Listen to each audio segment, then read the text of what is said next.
দাদা বৌদিতে আজকে বাপের বাড়ি, হ্যাঁ হবে নাকি একটু? বিয়ার এনেছি।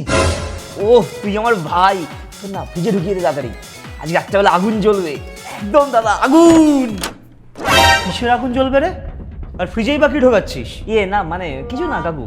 ওই ঠান্ডা জলের বোতলটা দাদা ফ্রিজে ঢোকাতে বলছিল আর কি। আমাকে কি বোকা পেয়েছিস তোরা? মাথার চুলগুলো কি আমি রোদে পুড়িয়ে পাকিয়েছি?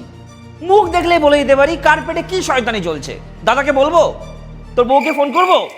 না মানে কাকু, বাবাকে বলো না। চুপ, একদম চুপ। এই বয়সে এইসব ছাইপাস খাওয়ার প্ল্যান হচ্ছে? এত বড় একটা বংশ আমাদের, বংশের নামটাকে তোরা ডুবিয়ে ছাড়বি দেখছি। ছি ছি ছি ছি ছি ছি, লিভারটাকে পচিয়ে মরবি দুটোই।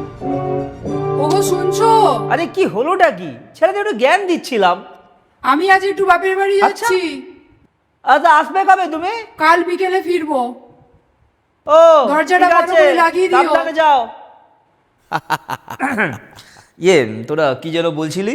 বিয়ার না? তুমিই তো বললে কাকু ওসব ছাই পাস। আরে একদম ছাইপাস, ওই জন্যই তো বারণ করছিলাম। বাঙালি হয়ে কেউ বিয়ার খায়? ওসব জল মেশানো জিনিস দিয়ে কিছু হয় নাকি? তাহলে কি আনবো? তুমি তো আবার দেশি বাংলা ছাড়া কিছু খাও না। আরে ছি ছি, আজ কি বাংলার দিন নাকি? আজ একটা স্পেশাল দিন, আজ রাম চলবে। ডার্ক রাম নিয়ে আয় জলদি। রাম?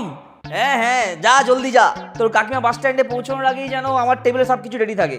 আর শোন, চানাচুর আর বরফ আনতে যেন না বলিস, ঠিক আছে?